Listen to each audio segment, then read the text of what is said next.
It's the all-wheel drive event at Lithia Ford of Boise. From hunting trips to ski trips to Grandma's house.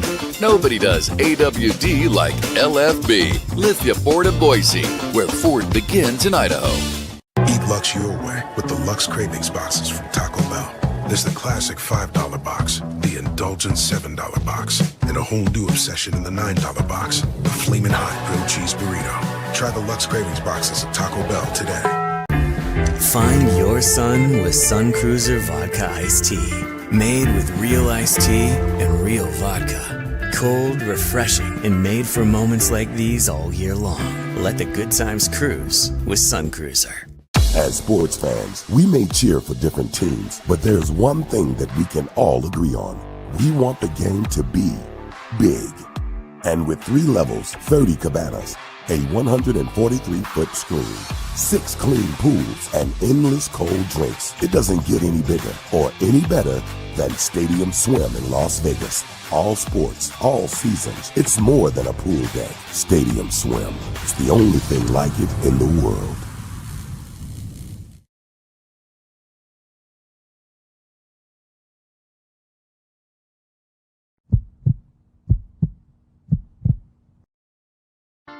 The final buzzer is sounded on another night of Mountain West basketball, and it's time to break down the action with Tom Moser on another night in the Mountain West, presented by Circa Sports.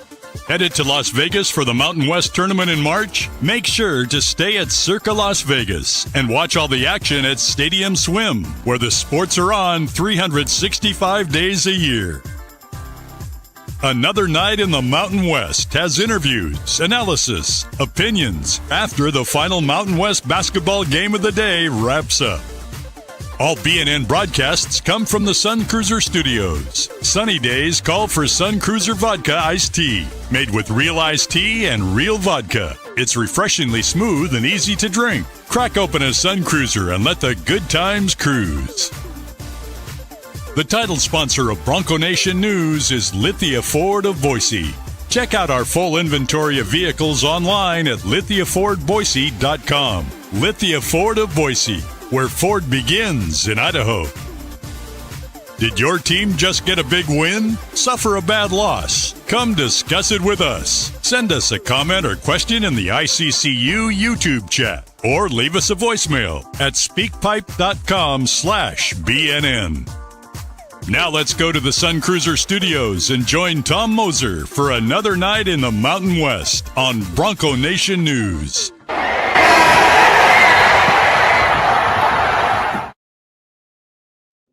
What's up, everybody? You are in the Sun Cruiser Studio here on another night in the Mountain West, Friday night, January the 23rd. I'm Tom Moser. I'm joined by the one and only Jeff Grammer, familiar to all of us. Jeff, how we doing? I'm doing good, man. I'm doing good. Another night in the Mountain West, and it delivered. Did you have the volume on the game? I did. The announcer even said it, and I clipped it quick and sent out a tweet, but it was getting kind of hectic at the end. And he said, just another night in the Mountain West. So maybe we might have to trademark that or copyright that. We'll have to talk to BJ. But yeah, it did deliver. So let's we're going to be joined actually live in a few minutes by MJ Collins of the victorious Utah State Aggies. So let's just kind of get the big picture discussion out of the way before we get MJ to join us, Jeff. For the better part of 30-plus minutes, it looked like the Aggies were headed for their 3rd straight defeat. They somehow, well, we know how Colorado State really struggled taking care of the basketball. But, I don't want to say I was losing confidence in the Aggies, but it didn't look good for them for a while. What were your thoughts as you watched this one unfold here in the second half? Yeah, I mean, everything you said, like it was CSU's game to win. They couldn't put 40 minutes together, right? I mean, that's the big thing in college basketball, right? Everyone talks about, can you put it together for 40 minutes? As one-sided as this game looked at times for CSU, and it did. I know that upset some Aggie fans when they just even hear that. Utah State was good enough to sort of keep it close and keep it within striking distance until there was one flurry, and Carson Templin had a lot to do with it, or at least finished a lot of it. I don't know if he was the one actually that started some of those turnovers, but he had like 3 dunks in about a 5-possession span that really just kind of looked like wow, CSU didn't know what to do and didn't know how to get out of their own way. And I just really think that this was a game that CSU, in the grand scheme of things, based on what they did in Logan a month ago, I just think, this was a good comeback kind of game. But man, this has to be as deflating, not as deflating as a 50-point loss, but man, this is right up there because the setup was that 50-point loss, and you come back and you have a chance to beat them at home, and you should have beat them. CSU should have held on and done this. And I just think that this is going to be really deflating for CSU and Utah State. I don't know for sure that they're fixed after. Right. I don't know that they were broken, but whatever Utah State was coming into this game, I don't know that it's necessarily any better or any worse. But for one night in the Mountain West, they got away with the win on the road, and you can't complain about that. Correct. So you addressed both sides of the coin there, and for sure, there's no doubt. As someone who's coached, not at this level, as I always say, but it's all relative, right? Sometimes you'd rather lose by 40. I know some people don't understand it, but you'd rather lose that game by 40 than the way you lost tonight. Because as you said, like the feeling in that locker room right now, they didn't lose at the buzzer like the San Diego State Grand Canyon game 2 nights ago, right? But that was a game that they will watch the film and look back and play back in their minds and look at the stat sheet and see how many points they gave up on turnovers, how many times they turned the ball over. Now, Utah State, they deserve some credit for their defense, but it's not like this was, the 40 minutes of hell like Nolan Richardson, Arkansas, or just craziness from the Aggies to force those turnovers. They were somewhat forced, but the Rams were careless with the ball. And after you've outplayed and come out with the emotion and played well, outplayed your opponent for 3 quarters plus of the game, to lose it like that, that's almost worse than losing by 40. Like, I know people find that hard to believe, but trust me, it's true. But to your excellent second point, Jeff, that, Utah State got it done. But I don't know that I would think now that they're solved and they're back. Right. Were they completely broken before tonight? Probably not. Didn't have a very good first half. And, I had some Aggie fans ask me what's going on. And, right. There's a few things going on. But they did what they needed to do to win the game, but they still got some things to fix. So, like I always say, multiple things can be true.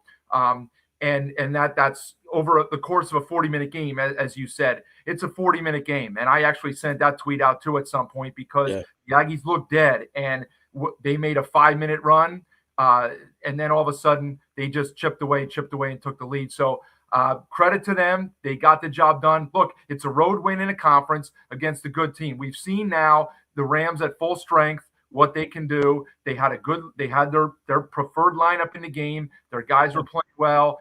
And they couldn't get it done, and they'll have to take a long, hard look at that one. We do get a look at some of the stats here. So look at the numbers here, Jeff. 20. So the Rams shoot 51% from the floor. They only take 43 shots to 53 for Utah State. So you get out possessioned, I guess, because they turn the ball over 21 times. Yeah. And points off turnovers. Do we have that? 24-9 in favor of Utah State. Very difficult to win when you do that. Even when you look at that, Rams shot 10 out of 21, 48% from 3, but you can't turn the ball over 21 times for 24 points off turnovers in a low possession game like this and expect to win. I'm looking at I have another screen up, and I'm just looking at the by half shooting. And you're looking at a Utah State team that was held under 40% shooting in the first half, and they shot 61% in the second half. You look at Colorado State, first half they shoot, let me click it back here. First half they shoot 68%. Second half they are held under 40% at 37. So, it was the tale of two halves, and it was a close final score. So it was pretty even, I think, in a lot of ways overall. But you're just, it is what it is. When you're able to come back like Utah State did, it's impressive. You're doing something right, and it's guys like this that help make it happen. Speaking of that, MJ, do you got us? Yeah, I got you. Can you hear me? Yes, we can. Welcome to the show. You're on another night in the Mountain West Live with Tom Moser and Jeff Grammer. Congratulations on a hard-fought victory. So let me start with this one. You guys are down 10 at the half. admittedly, I'm sure you would say the same thing. You guys didn't play very well. I know Coach had you guys in the locker room for pretty much the entirety of the halftime. What was it that he said? What was the message? And what did you guys really kind of focus on in that last 10 minutes that got you over the finish line? He told us that the game wasn't over. He said this: if we're gonna be fighters, then we got to come out and punch them in the mouth right now. That's what we did. We had to take it possession by possession. Our defensive intensity, picked up. We knew that they couldn't beat us. If we limit them from three, I think in the first maybe 4 or 5 minutes, they hit maybe 5, 6 threes. We just kind of changed everything, made sure we made a focal point on rebounding and, of course, on the offensive end, moving the ball. We knew they were kind of not that good in the paint, so we just attacked the paint and, just let the game come to us in the second half. MJ, this is Jeff Grammer with the Albuquerque Journal. Cover the Lobos primarily, but I definitely follow this whole league, and I'm curious in your position, man. You're in a position where you've obviously been around college basketball now for 4 years, and you're now one of the leaders, though. You're being asked to do things that maybe you weren't being asked to do before. When you're a leader, and you guys had a week that you just had where you guys lost 2 in a row since last week, and before that, you guys were everybody considered at the top, and you guys maybe still consider that, but the rest of the league kind of lost that for a week, right? You guys lose 2 in a row. You guys are behind in a game like tonight. I'm curious what Mason, what some of those older guys that have been around, what you guys are saying in the huddle, or is this a team that doesn't need any of that to be said?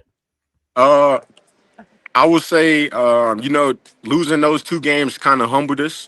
We was on a similar track when before we lost to South Florida, where we had won, 9 straight. Then, we lost. It kind of reset us, and we went on another win streak for maybe about 8, 6 or 8. And losing twice, it kind of made us realize that you can't take anybody lightly. So getting punched in the mouth first, we're going into halftime down 10. We did have a message that we had to wake up, or else our season was pretty much, on the verge of being over with the small margin of error that you have in the mid-major level. Everybody woke up, from our freshmen, making mistakes. Him being able to play through those is stuff that we're going to need, when it comes tournament time, being able to play through these mistakes and still finding a way to win. Just sticking together as a team and trusting each other is really the reason that we found a way to win tonight in a hostile environment. Was hostile environment. Let me ask you this, MJ. You guys were struggling in the half court. I know Coach Calhoun's kind of been on you guys about your execution in the half court. You forced 21 turnovers tonight, and that led to 24 points. What was it defensively that you guys looked to take advantage of, and really kind of how did you force that amount of turnovers against a veteran guard lineup of CSU? Well, I think we had 10 at halftime, if I'm not mistaken. But we didn't really capitalize off of them, getting out of transition. So the second half, we stuck to the game plan that we should have, done the whole game, which was, kind of forcing the action away from the middle, having our hand up to make sure that they couldn't get their actions going to the middle. And then we made an adjustment by squeezing doubling B-Rock on the inbounds and making somebody else bring it up to start their offense. We picked up our pressure, our intensity, and no team likes pressure. I'm just being honest. Those are reasons that, of course, we've lost our last 2 games. We kind of relayed that message, and we brought it out to them in the second half, and we ended up coming back to win. Hey, Carson was a big part, at least finishing some of that in that run, in the flurry that really got you guys from behind and over the top, and it really seemed to just change the tone of the game there in that final 8 minutes. Really, it was Carson Templin finishing like 3 dunks, I think, in like a 5 possession span. Yeah, I'm curious, when Carson Templin gets a little flurry like that, what it does for this team, and we see it. But I'm curious what you guys are all saying. Are you guys like feed him, or just kind of get out of his way? What's it like when Carson Templin has one of those little flurries? We know Carson is our energy booster. He's full of energy. So when he gets those plays like that, it boosts our whole team. Um, he does the dirty stuff for the team, like getting a huge offensive rebound and calling a timeout, giving us another possession. I honestly say he's the MVP of the night. Him and Gary are the reason that we found a way to win this game. Gary and I haven't been playing good as of late, and it's just good to see when you're on a great team, different people step up. So that's what makes our team great, and we just got to look forward to getting to the next two at home and getting back to the top of the league. And Tom, before you get to the next one, let me do a quick Carson follow up here.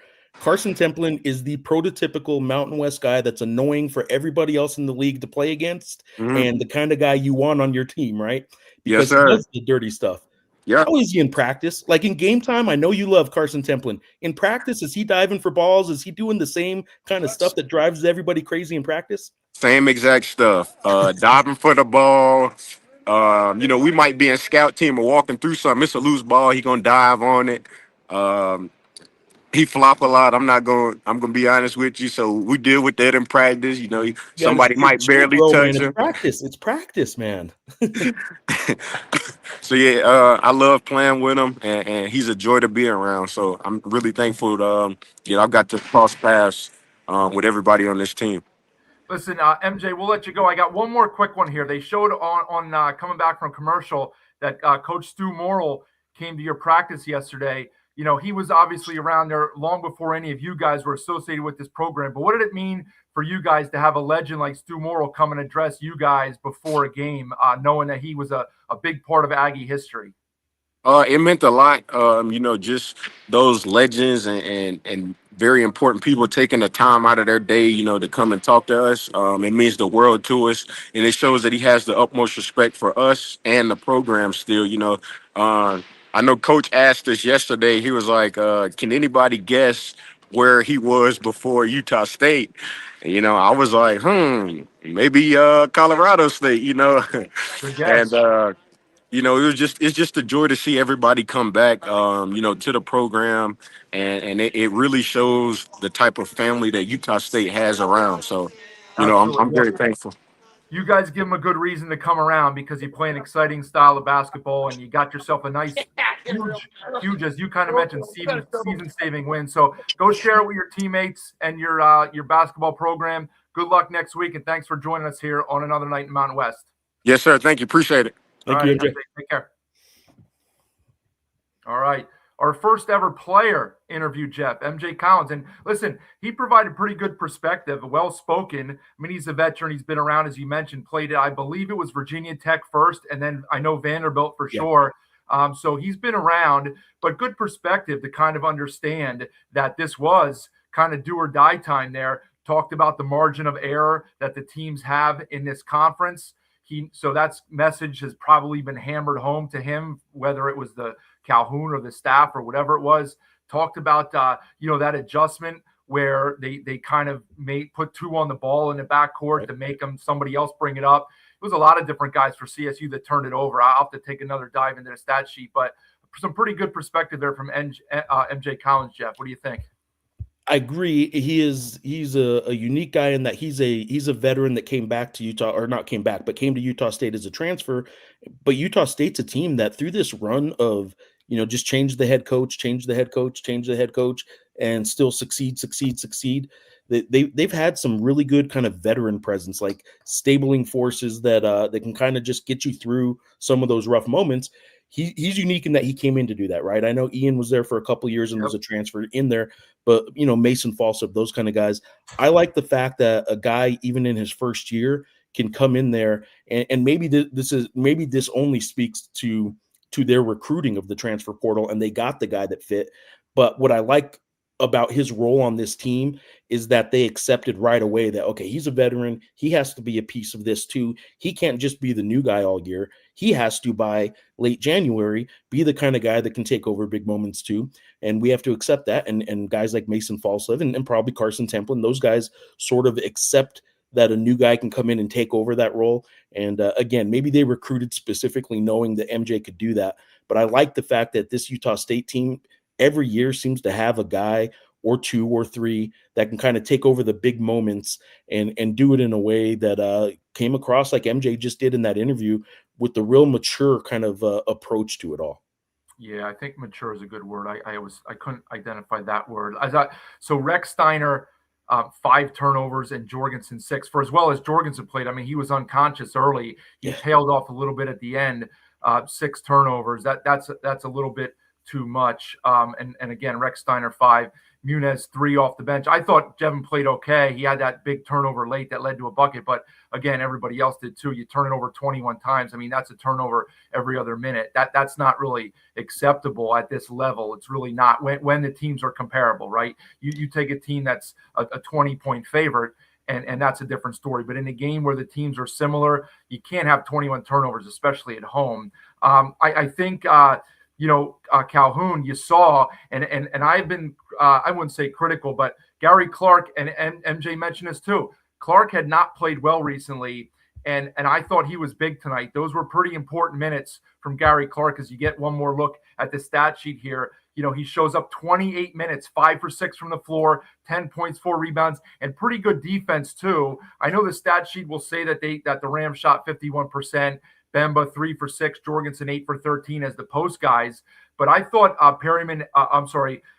Gary Clark had some pretty important defensive possessions in there, took his fouls wisely, got called for one that probably wasn't a foul. But I think Clark was pretty important tonight after having a little bit of a down week or two. And that was very important because when he was playing well in a non-con is when the Aggies were rolling. And, one of the things about teams when they go through these peaks and valleys, we associate it with the team a lot, but a lot of it has to do with the individuals. And, that like Grand Canyon, I've talked about that a lot. Guys like Brian Moore starting to play better basketball, well, that's going to make you a better team. And when Gary Clark, and to a lesser extent, because he hasn't really been good all year, like a Tucker Anderson, when those guys become less effective on your team, you're going to perform not as well as you have in the past. So if Clark can get to that level where he was in the first 6 weeks of the season, doesn't necessarily have to be like an all-conference player, but just like a consistent guy off the bench. And if you notice, Calhoun started him in the second half. Keller pretty much got no minutes after he started.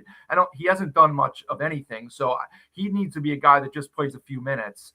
And so Clark's a guy who really is important for this team moving forward.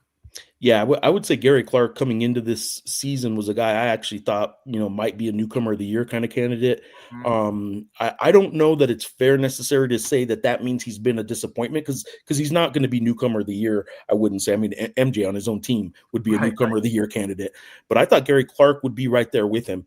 I don't think it's, like I said, I don't think it's fair to say he's been a huge disappointment, but he hasn't been what I thought he was going to be. And I imagine that's probably true too for a lot of Utah State fans.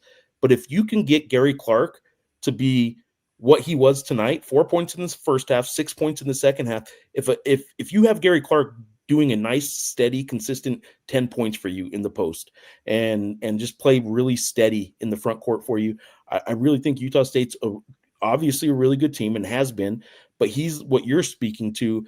If you're starting to just come around now, and Gary Clark seems to, he was there early, but then had a lull. If he's getting back going now, man, the month of February is going to be a really tight race in the Mountain West. And I can see Gary Clark being a big key for a Utah State because we know what their stars are. We know Mason. We know Carson Templin's a guy off the bench, sometimes has big games. He did tonight. We know what MJ Collins is going to do, but you need some of those kind of second tier guys.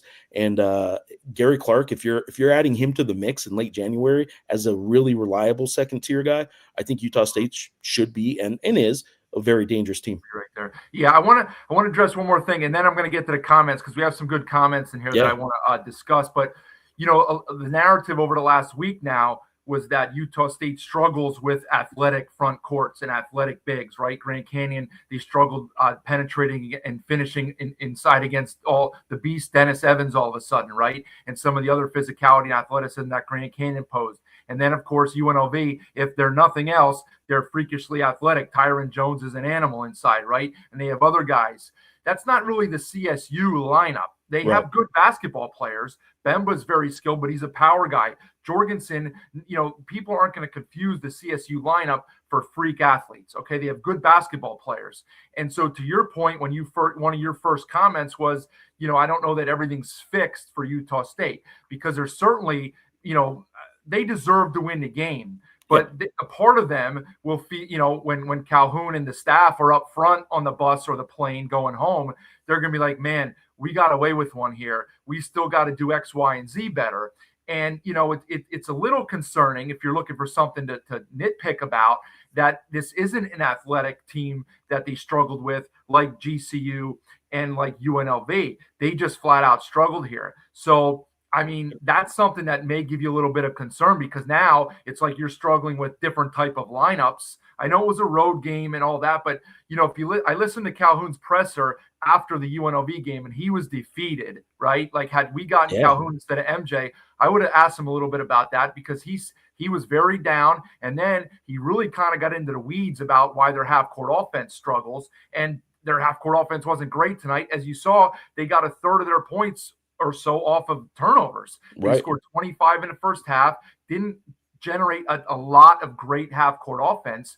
And look, in conference play against well-coached teams like most of the top teams are in our conference, you're not going to get those easy buckets. So that's, to your point earlier, they definitely need to kind of sharpen a little bit up on that end.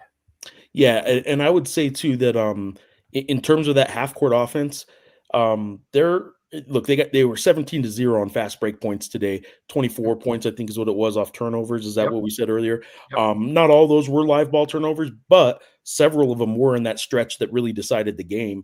And that's obviously one side of that is Colorado State almost inexplicably they just looked a little panicked, a little rushed in that moment. Yeah. But for the Utah State side, they seized the moment. And yes, if you're only allowed one takeaway from a game, the takeaway here for Utah State is they found a way to win a road game when they didn't have their best game. Great. But we aren't allowed only one takeaway. You're allowed a few takeaways, right? This is layered. This is a whole season. And you're right. There are still concerns for this Utah State team. Now, maybe they made it through this really rough week that they had, an 7-day stretch, because it was Saturday through Friday. Mm-hmm. So maybe they made it through this stretch and they can kind of breathe easy a little bit now and catch their breath, right?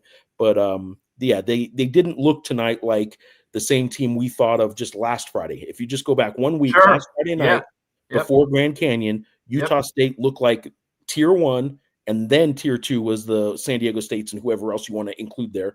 I wouldn't say Utah State's back to that, but exhale, breathe easy a little bit. You got back on the winning streak, and you got a road win, and now you get to regroup a little bit. Yeah, sometimes all it takes is for you to, I don't want to say steal one, but get one that you feel like maybe you got away with a little bit because you didn't play your best game, and they haven't played their best game for a week now with 3 games, and maybe they'll get it here moving forward. Let me just take a break here as bring in Sun Cruiser, right? Jeff, you should get some Sun Cruiser yourself, our sponsor. Appreciate them being along for the ride. Also at the bottom there at Mountain West BNN. Don't forget, go subscribe to the channel here. Helps us out. Appreciate that. Those have grown lately. So let's keep doing that. Want to get to some of these here. Dallin, Aggies may have just saved their season. The loss could have been horrific. I mean, you heard MJ say it, and I think we all knew it. They lose that game, that's 3 in a row. You can forget about. I shouldn't say forget about, but your at-large chances really kind of take massive hits. But more than that, it's just the confidence thing and the fact that what are we now? Like, what are we? Do we have to lower our expectations as a fan base, right? So they did. David says that as we get some highlights here, the real Aggies showed up after a 2.5 game absence. I mean, they certainly look better. They still need to clean things up. There's no doubt about it. Now, part of that is, as you'll see, a lot. I'm not going to put all of these on because many of them had the same sentiment, Jeff. Colorado State's guards, turnovers, epic disaster, right? I do want to get to one here that I saw that I wanted to comment on, and actually did. I sent Steve Ivey a text during the game, and he responded with one later. We all is 24 points off turnovers a record? Not sure about that, but certainly not very every week that you see that. Rams collapsed and had bad turnovers. What did Utah State do to make Jorgensen a non-factor? So the one thing too, before I get to the other comment I want to make, Jeff, is it was interesting early in the half with Calhoun switching man-to-man. It was drawing fouls because you're getting Falslev and Allen guarding the bigs inside, right? And so Coach Farouk did a very good job there, as we would call it, like hunting a matchup, right? Where he can get a big on a guard and you're in trouble then. It's going to cause a double. You're going to have to rotate and help, leaves guys open, and the way the Rams shoot the ball, you really don't want to do that. I think one thing, the game got slightly choppy early in the half because there were several fouls called. And as weird as it seems, that may have taken CSU out of rhythm, right? Like they were near the bonus, like within the first 6 or 7 minutes of the half. And then the fouls kind of slowed down a bit, but like it had already had its impact where it kind of took the Rams out of the rhythm, as goofy as that sounds. And then Ali goes to his bench a little bit. Those guys aren't as effective scoring the basketball. You know, Jorgensen is being bodied up, and his looks aren't as clean. He was contested a lot more. So a lot of things happen. I'll let you get back in here. I've been going for a while here. If you want to add to any of those comments that were shown on the bottom there. I do want to comment on the you were talking about the guards they were hunting the matchups and the guards obviously getting with Jorgensen. I really think that goes two ways. Sometimes when a big man is on the outside and because you hunted the matchup and you got what you wanted, but when the guards are down low, you can understand why Jorgensen and a big would have the advantage down low, but it also makes it almost easier sometimes for the guards to have just enough quickness and movement to then get a good entry pass and get the ball down there. Sometimes guards on the perimeter make it really hard to find the big. And I don't know that Jorgensen was actually getting the ball down low very often. When he was in the second half, in that second 10 minutes, and you can even look at that last shot, like he was a good 10 to 12 feet out, right? It wasn't like there were a whole lot of cuts and kind of flashes to the basket where the bigs were getting to the rim and the ball was getting to them in that final 10 minutes. So I think it's twofold. Sometimes the guards obviously are mismatched down low when you get the ball to them, but also the guards have an easier time on the outside. The offensive guards, then Colorado State's guards in this case, have the better opportunity, it seems like, to get him the ball down low. And it just, that didn't seem to be happening. Their offense seemed to really just kind of get stuck in place for that final 8 minutes or so. Their offense looked really poor. And I know Colorado State's offense at its best is as efficient as it comes, right? When they're knocking down threes, especially, but there's a lot of ball movement. There wasn't a lot of ball movement. And part of that's because the little ball movement they had, Utah State kept stepping in front of it and stealing the ball. But the ball movement seemed to die in the final 8 minutes for CSU. Yeah, well, there's no doubt. Like, look, obviously, as you mentioned, when you get mismatches, right, and then you're going to have bigs on guards out front. And so, as you said, it's not as easy to make entry passes, and the guards are quicker to fight. So they're not free buckets, right? Let's not make the mistake of thinking here it should have been a free layup every time there's a switch. It was just causing some mismatches and some fouls, and I worried about it for Utah State's side, but they got it straightened out, and it slowed Colorado State down. So give Calhoun credit for that. I do first, before, as Jeff and I were going through that little segment right there, you saw the highlight package that came from the Mountain West Conference's YouTube channel. So we appreciate them allowing us to show that package of highlights. And I do want to show one more comment, Jeff, that I had thought about, and then we're going to move on because we got to talk about some of the games tomorrow. We've been on this one for a while. It was the only game, but I do want to address this. Jay Williams says Ali needs to be better at calling timeouts. He seems to call a timeout 3 to 4 possessions too late. So here's the ironic thing about it is you get 3 timeouts in the second half, right? Now you normally don't need all of those because you get a free timeout every 4 minutes, right? So there's already 4 media timeouts baked in. Your opponent's probably going to call one, and then you get to the last minute, and oftentimes you'll have 1 or 2. But the funny thing is, Ali called one with 12 and a half left, and they were up 9, and there was a TV timeout coming in 30, 40, 50 seconds, and I thought that was for what Jay Williams is saying, he's calling too late. I thought he called that one too early. I didn't think that was a necessary timeout. It wasn't like the Aggies were on a big run. They were up 9, and then out of the timeout, bang, bang, live ball, layup, and it was a 5-point game just like that. Now, that's a spot where you want to call a timeout, but he had already called one. And then he did, in fact, need to call another one 2 minutes later. Maybe it was too late, but the problem is he had just called one. And then to add insult to injury, he ends the game with a timeout. So he called those 2 timeouts right in a short stretch. and then he eats a time. He goes home with a timeout when they brought the ball down 2 with 30 seconds left. Now, look, everybody has different philosophies on that. Some coaches like to call timeout and draw stuff up. Bill Self, BJ's guy, Bill Self, Tom Izzo, those guys are legends at drawing stuff up, right? Some guys don't want to do that because they don't want to let the defense set things up and they trust their guys.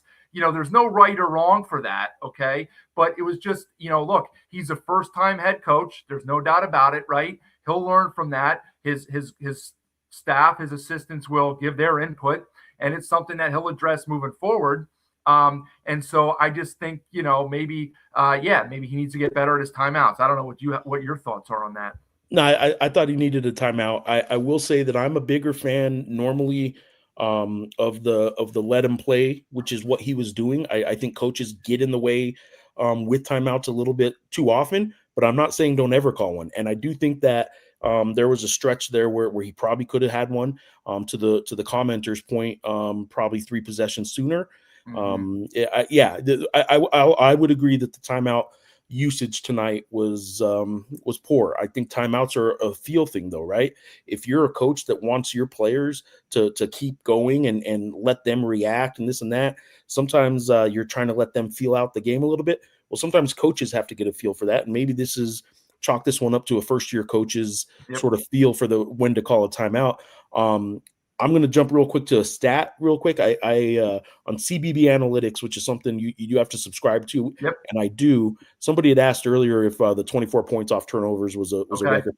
It's not a record, but I'm going to read to you the Mountain West leader right now in points off turnovers per game is Utah State, and they are at 20.8 points off turnovers per game, which is the 99th percentile in the country.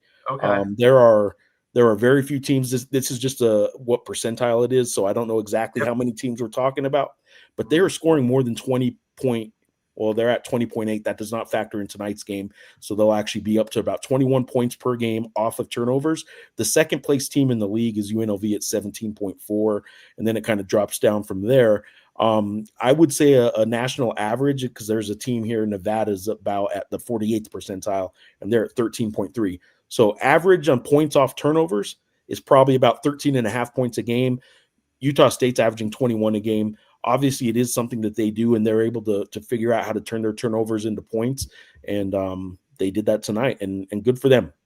Yeah, this was a funny one. I want to get to a couple other stats, as you just mentioned, some ancillary stats about different things, but I didn't see this.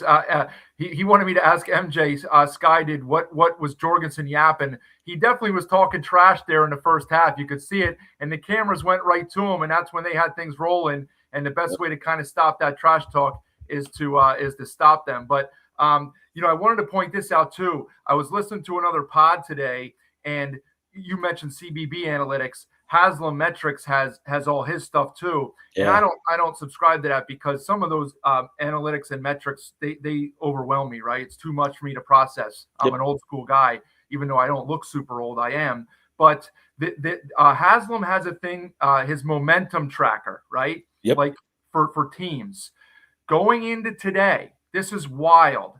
Going into today's action across the country, out of 365 teams, Utah State's momentum, their Haslam metric consistency, was ranked 365th out of 365 teams. That is unbelievable. What that means is they could look like a Final Four team one game, and then they could look like a 2-12 conference team the next night out. That's not really what you want. You want to be consistent, right? And what this is saying is what you saw tonight in the game. The Aggies looked terrible for 20 minutes, and in the last 10 minutes, they look pretty darn good. So that's got to be part of the frustration for Calhoun. I don't want to belabor that point, but they are not super consistent. And the last one I want to point out before we go to tomorrow, because there's 3 very, very interesting games tomorrow. 2 we don't really have to spend time on, but 3 very interesting games.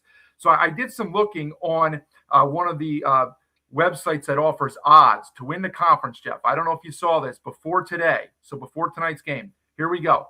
Obviously, the last 6 teams we don't have to talk about, but Utah State was actually the favorite going into tonight, which I found very surprising. They were plus 160. So, you bet 100, you get 160 back. San Diego State was plus 170. So basically right there. But I was surprised that the Aggies were a favorite with one more loss and one bad loss. The Aztecs loss isn't a bad loss.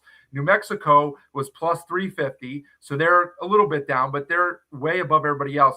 GCU was 11-1, Nevada 15-1, and UNLV at 60-1. So UNLV not really given a chance, much like everybody believes. So they kind of think it's a 5-horse race with GCU and Nevada, kind of the long shots, and the other three clear up at the top. I don't. Do you have any thoughts on that?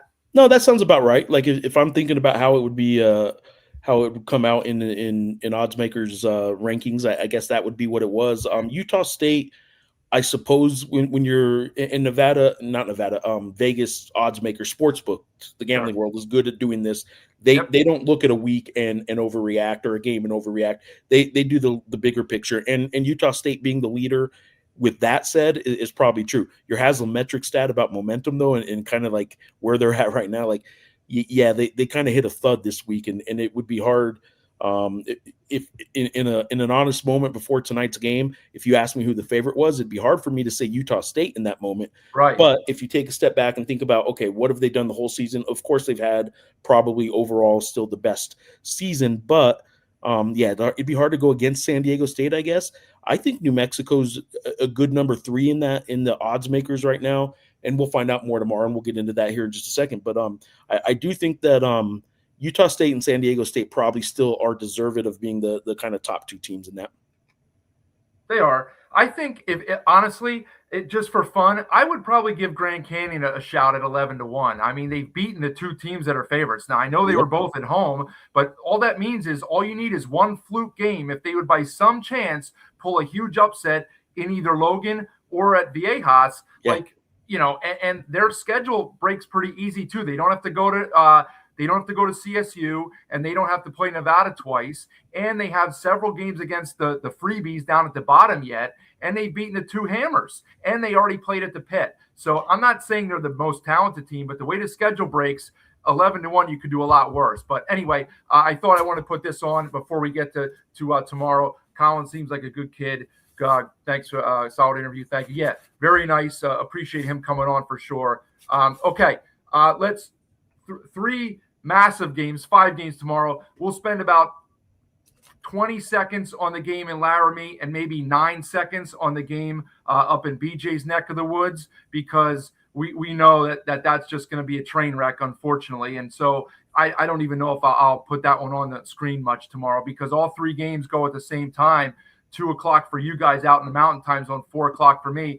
We're lucky that we get CBS, big boy CBS, with no football anymore, with San Diego State at UNLV. So it shows us there that the Aztecs are 5.5-point favorite. Wyoming, 12, 13-point favorite over the Spartans. We have no idea. Flip a coin, kind of like your grandma's guesses with you and your daughter. Flip a coin to see who's going to suit up for the Spartans tomorrow. Any thoughts on the Boise or Wyoming games before we touch on San Diego State, UNLV? Yeah, so I'll say the Air Force one real quick. Air Force at Boise State. Obviously, Boise State in years past, I think, has really taken advantage of these type of games that they're supposed to, right? Mm-hmm. And they beat up on the teams they're supposed to. And this is an Air Force team that they should beat up on, especially with Caleb Walker, I think, out. The Wyoming 24-point spread is pretty big.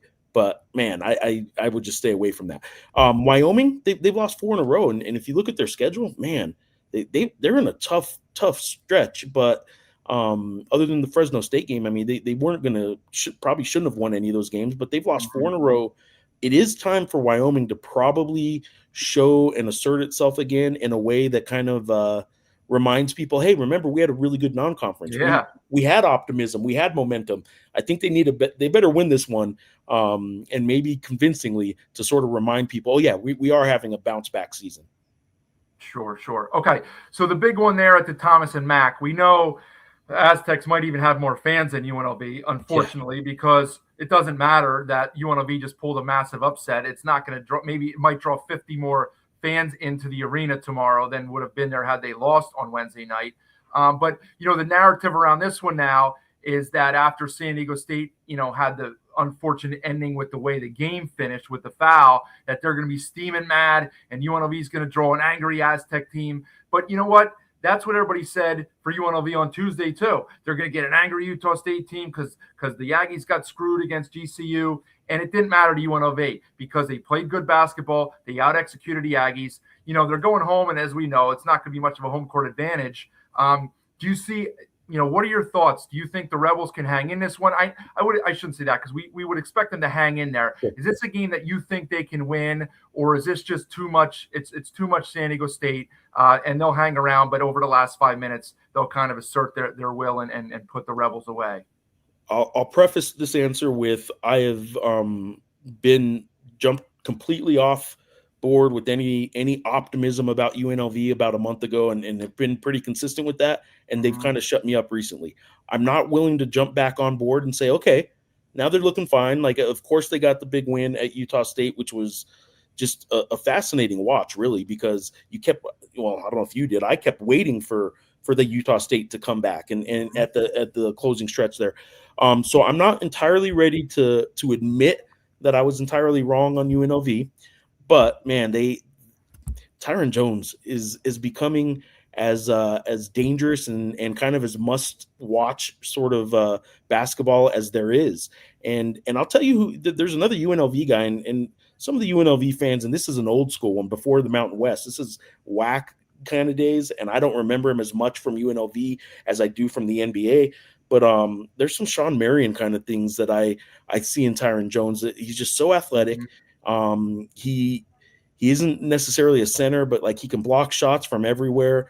I just think that he's a guy that is sort of coming into his own a little bit. And I think Tyron Jones makes them a really dangerous team because when he gets in the stretch like he did against Utah State, that there's nobody on the floor that's really going to know what to do with them because he's still a little bit, he's almost so raw that he's awkward in a way. You don't know how to defend him because he's not traditional. He's not a superstar that is so skilled and gifted that he's going to do this and then that, and you may not be able to stop it, but you know what he's going to do to beat you.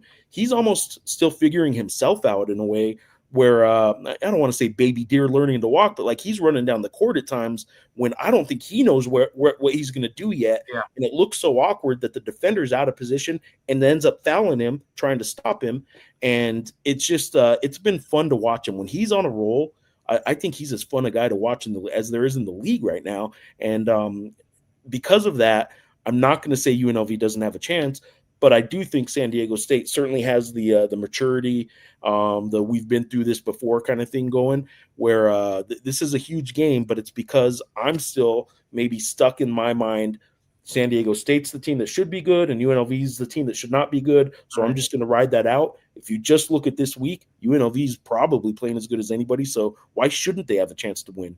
Yeah, I was surprised that I saw the line at 5.5. I expected more like a 3 or 3.5. So maybe that's just, they're baking in the UNLV seesaw that you get. But, the unfortunate thing with Jones is that he's probably got about 15 games left in a UNLV uniform. And, he'll be off to a destination where he gets more exposure and more money in his pocket. Let's be honest about it. If it was 10 years ago, you could look and say, oh, this young man, maybe doesn't stay 4 years because he can go pro. Because he's not, as you mentioned, not polished at all in the low post game, but that doesn't matter. He had some ridiculous efforts in the non-con, just blocking, and you could see then he was very raw, but man, is he talented. So if he can, and he, unlike several of his teammates, he's not in constant foul trouble, so he does a pretty good job. He has good instincts and timing for blocking shots, which is important when you do that when you're a big guy. So, I'm curious to see how he plays because, look, what did the injury report say? Is Gwath out? Is he questionable? He's out again. Okay. Yeah.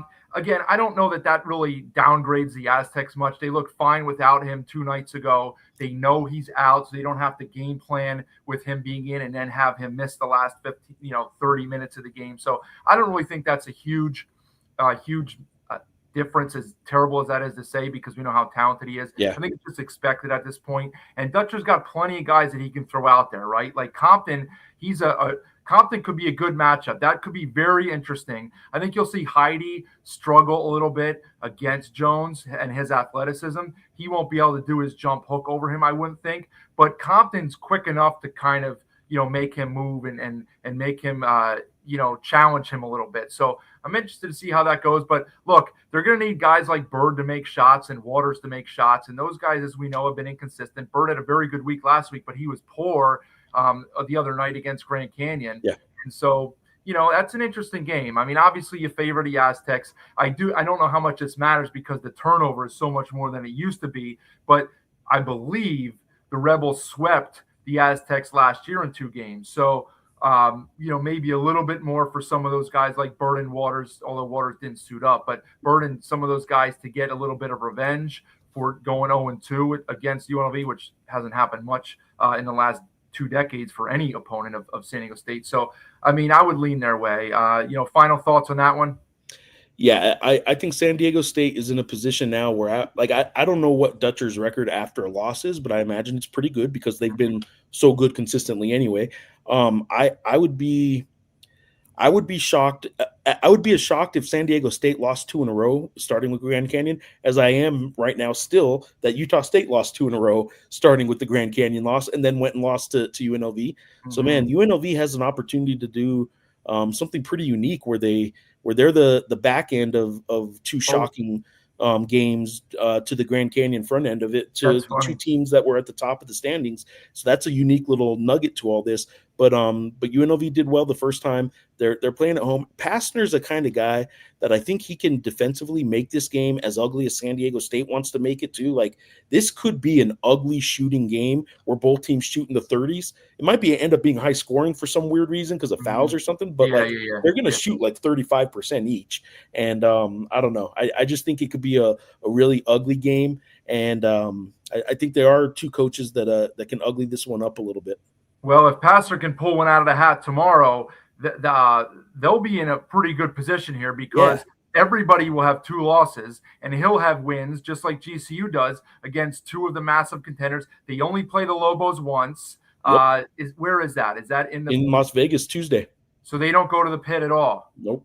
Okay, so now you will have to take them seriously. Nobody does now, right? I shouldn't say nobody, but by and large, nobody's really considering them a contender, even though they're 1 game behind a loss column. They win tomorrow, that all changes. So massive game, 4 o'clock for me, 2 o'clock Mountain Time Zone, 1 o'clock there in Vegas on Big Boy CBS. All right, now before we get to your game, the one that you'll be at in Albuquerque, let's talk about the half an hour before that. So 7:30 Eastern, 5:30 Mountain. We have the trap game of all trap games here for GCU as they've come off back-to-back home run efforts at home, as we have mentioned, against Utah State and then San Diego State. I'm sure they have everybody on campus over the last week telling them how great they are, how they're going to do this, they're going to do that. They're all over the media, all over the news, all over everything. And now they're going to take a little trip into Northern California in front of 2,500 at most fans in a dead arena with no juice in the building against a team that I'll get to this caveat in a second, that has played very good basketball most of the time this year. And you want to talk about the definition of a trap game, like it doesn't get any trappier than this. And the odds makers, I think when we had the schedule there before, I believe I saw 3.5. So that tells you right there that they're expecting a close game. Now, before I get your thoughts overall on the game, I want to ask you about this because you saw Fresno up close and in person 3 nights ago.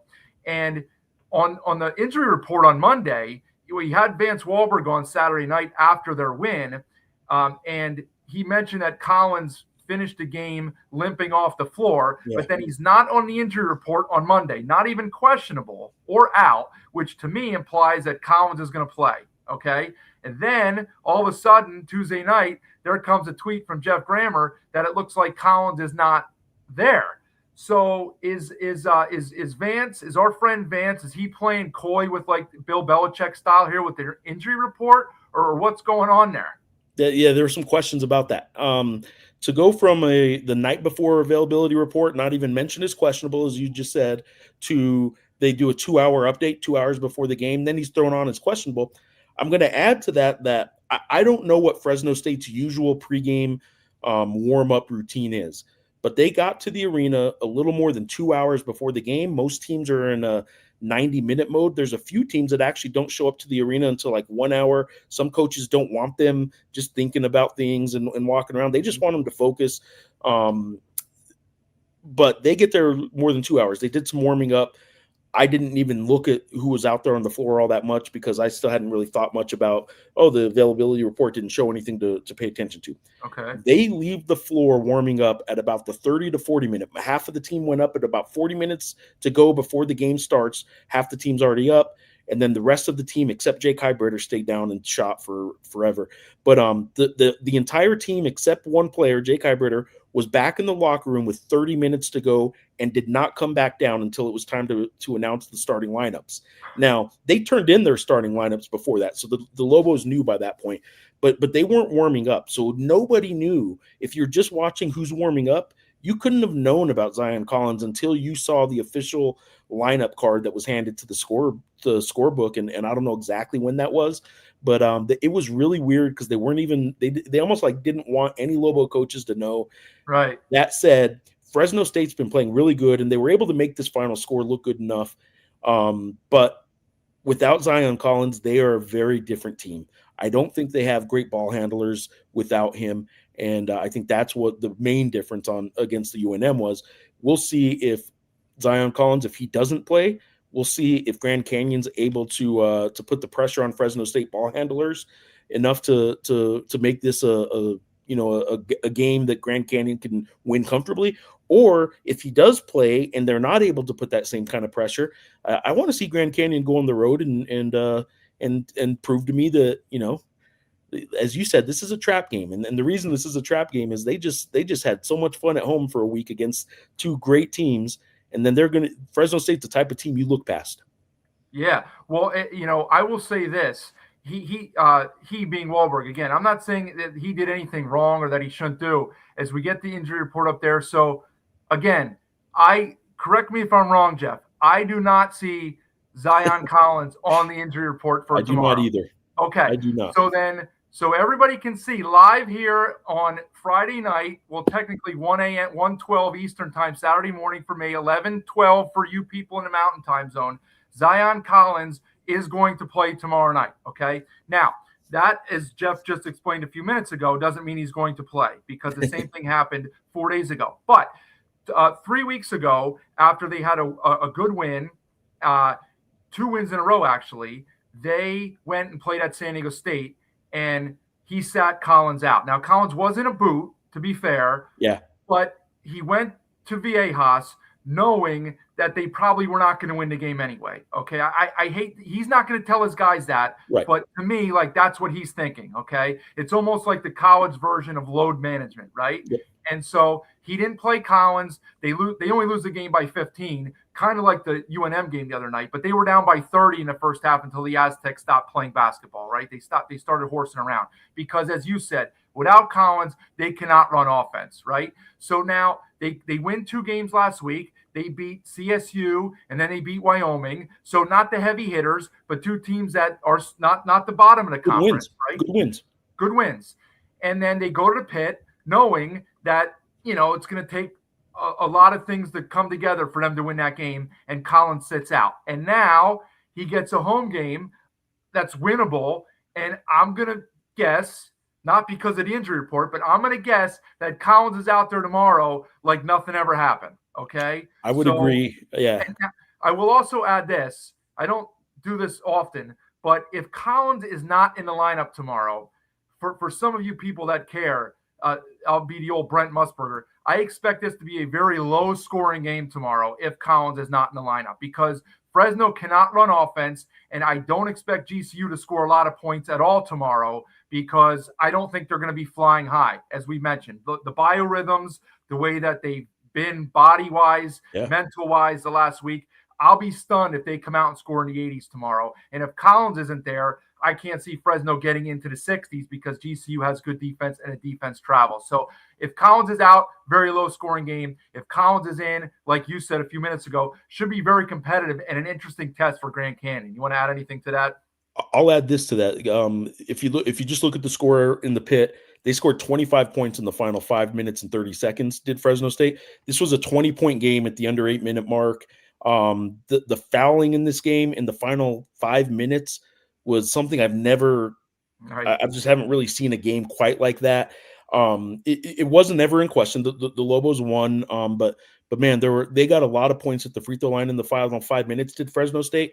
But yeah, it wasn't because their offense was particularly good at any point in that game. But they were the Lobos' final 5 minutes fouled them a lot.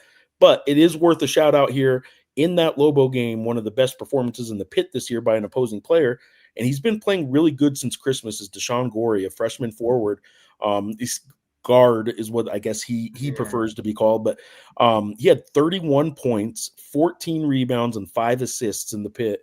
And even though they lost, he was the Ken Palm MVP with stats like that.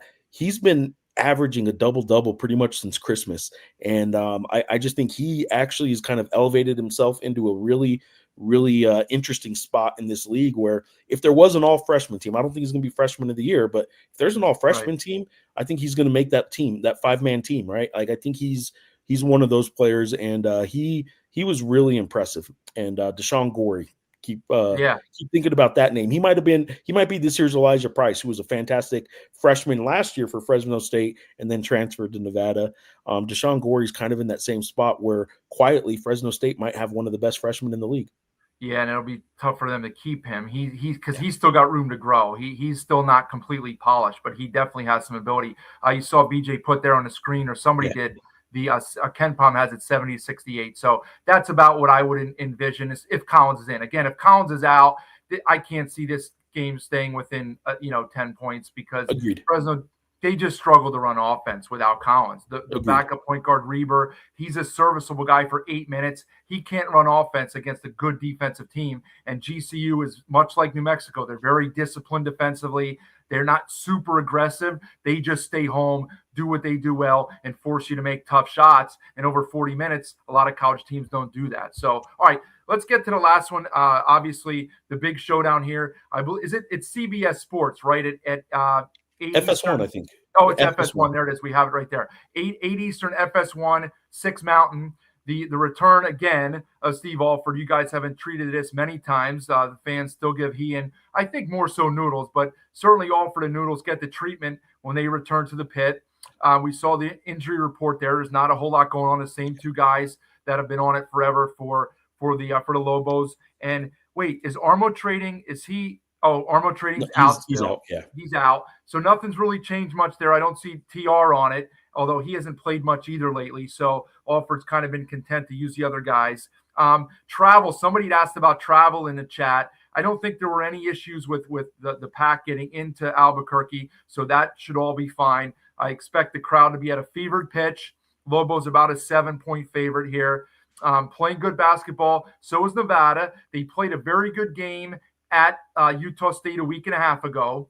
They've taken care of business when they've gone and played these opponents that might be considered like letdown spots. They haven't really had any of those. They won at Fresno, who's proven to be, a pain to beat at home. Okay, so that was a game that they would have dropped a year ago. They played pretty good basketball all the way through here. Had the San Diego State game within 1 possession the whole game.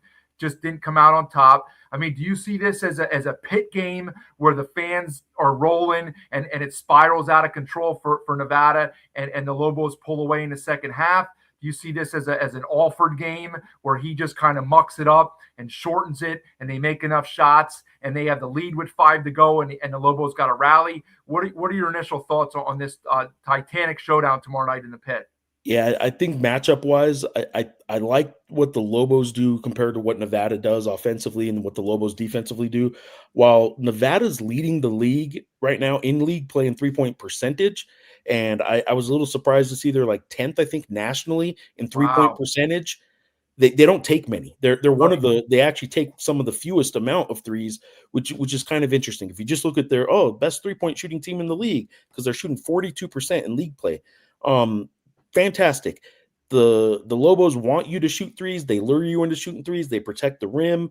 I think there's only 4 teams in the country that actually have opponents shooting a higher volume of threes, the 3-point rate. So UNM wants you to shoot threes, and if you're playing a Nevada team that's leading the conference in percentage, you think that might be a big factor. The reality is Nevada's only had 3 games all year where they've hit 10 3-pointers. They're only double-digit threes 3 times, and I just don't see that as being a big factor. What I found out today is that Nevada leads the Mountain West, and they're like in the 95th or 96th percentile in the country in mid-range twos. So Yep. we're not talking layups or paint twos. Non-paint 2-pointers, they have taken 195. And if you think about 2026 basketball and modern analytics basketball, that's the worst shot in the you want, Yeah. right? Yep. Now, the best shot you can take in basketball is the shot that you're comfortable with. So if they're comfortable with it, go ahead. But UNM and Eric Olin's offense wants you shooting those shots, and they'll keep pushing you out. Take the threes, take those mid-range twos. Um, I think what Nevada does is probably what New Mexico wants them to go ahead and do anyway. Yeah. So I kind of like the matchup in that regard for New Mexico. That said, Steve Alford knows that, and Steve Alford's been around long enough that I want to see what wrinkles he and Noodles kind of puts into what they're doing offensively to see how they match up against the matchup zone that Eric Olin's been putting out there. And again, this may surprise people too. Maybe not if you've watched them, but UNM is leading the Mountain West in defensive efficiency in KenPom right now in league play. They're making it really hard on teams, and it's not because they have a great shot blocker. They are stealing the ball quite a bit, but what they do is they just make you think more than you want to think. You're running your offense, and then you kind of stop to do the pass you normally do, and then you realize that's blocked. So like they're in the lanes and they're doing things that confuse teams, and they make teams think. They try and take away the first and second options. And a lot of their turnovers, opponent turnovers against New Mexico, you'll see is when they kind of take that extra step because they realized, oh, that pass wasn't there. And you can see a team having to think more than they like to in offense. I think Nevada is going to have a hard time trying to figure out this zone that Eric Olin has the Lobos playing pretty well. Well, you were just talking about Olin right there a second ago. You were talking about the longtime coach of both of these programs, Steve Alford. We have a soundbite courtesy of Nevada Sportsnet on Twitter here from Coach Alford talking about his guys playing at the Pit. I'm going to roll that here. Really good and really good at home. They haven't lost at home. That's a tough place to get wins. I've coached there, and I've coached against them in there. So that is it's one of the top 5 home courts in all the country. And so we know we've got to go in there, and for 40 minutes, we got to be really tough-minded. And now you're going into 15-5 and one of the toughest places to play anywhere in the country. It's going to be a tough environment to play in, but I'm excited. We play Utah State last Wednesday. That's probably the craziest environment I've ever played in. So I know the Pit will be the same, but just the way we've been practicing, the way we've been preparing, the way we go at each other every day in practice is, I think we're getting ready for a good road game. So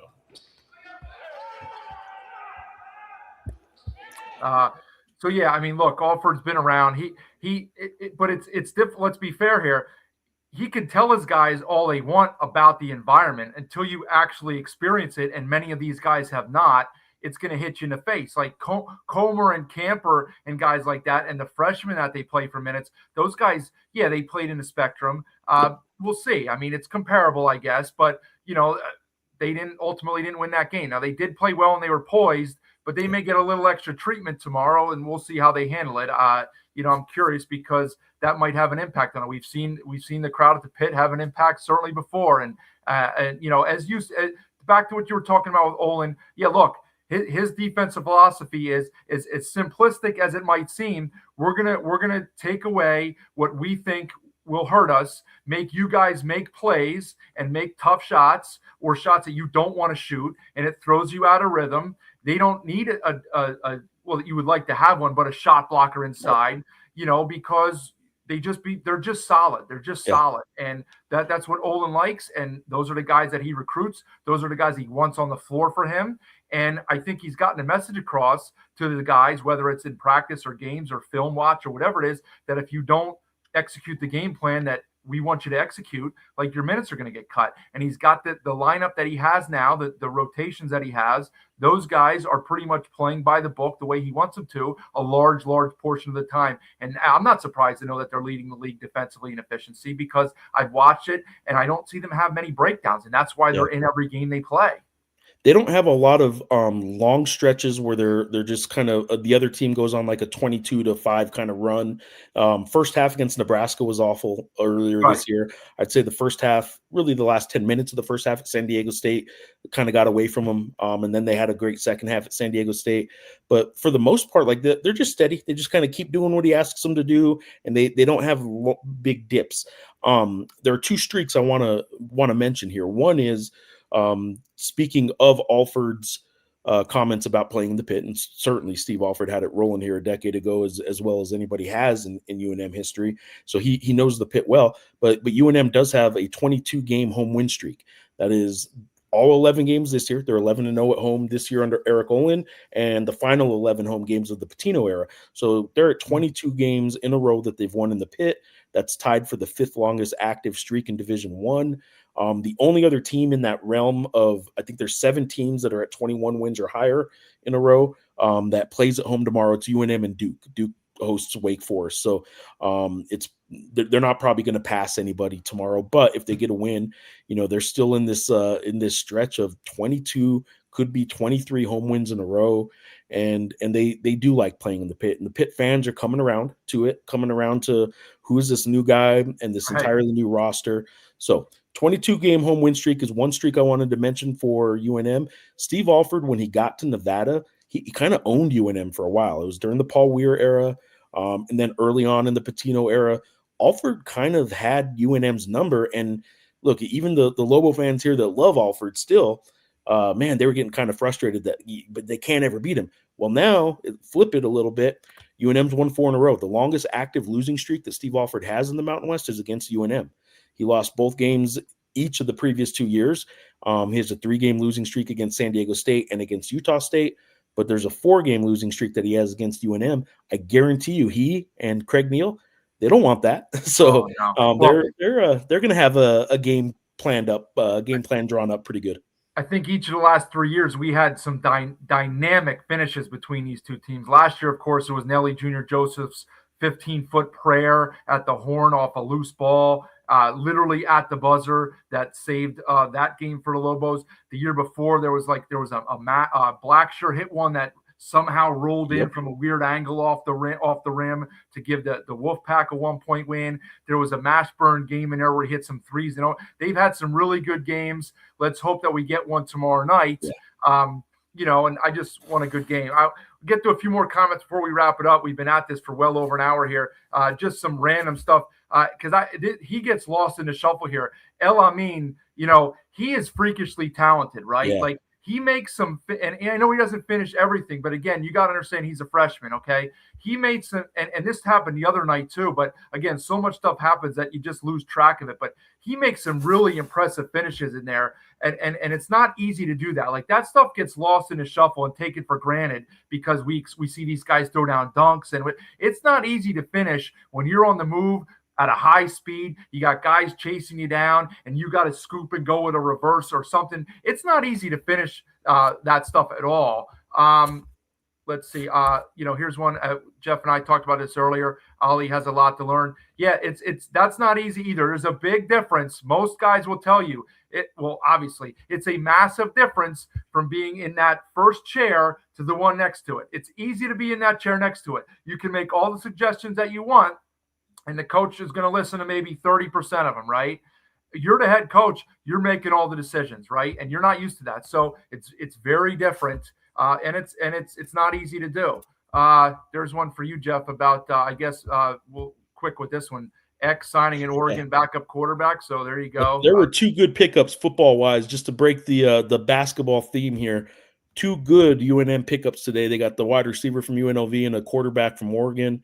Who knows, man? This Jason Eck guy might know what he's doing a little bit, I guess. Yeah, I heard. I shouldn't say this. I'll get booed out of Albuquerque if I ever step foot there. But I heard New Mexico is becoming a football school, not a basketball school. Okay, anxiety about UNLV. Certainly, season. I have anxiety too about that talented lineup. Vegas is the best road venue for for San Diego State. Yeah, they certainly have played well there over the course of their time, UNLV's time in the conference. Yeah, Steve, interesting battle there between Alford and Olin. Let's see. I don't know if there's much of anything left that we want to add on here. Oh, there we go. Okay, T-Mac, is it San Diego State fan? Appreciate a consistent quality broadcast.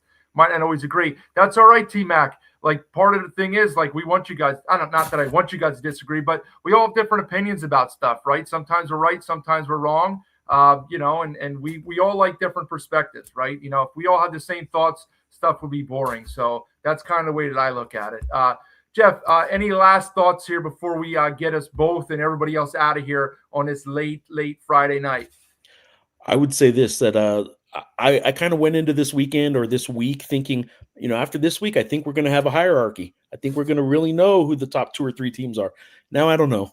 I'm back to thinking maybe I don't know. If Nevada wins in the pit tomorrow, they're absolutely deserved of being considered a title contender. If UNM wins tomorrow against Nevada, I don't know that tells us that Nevada can't kind of play themselves into that.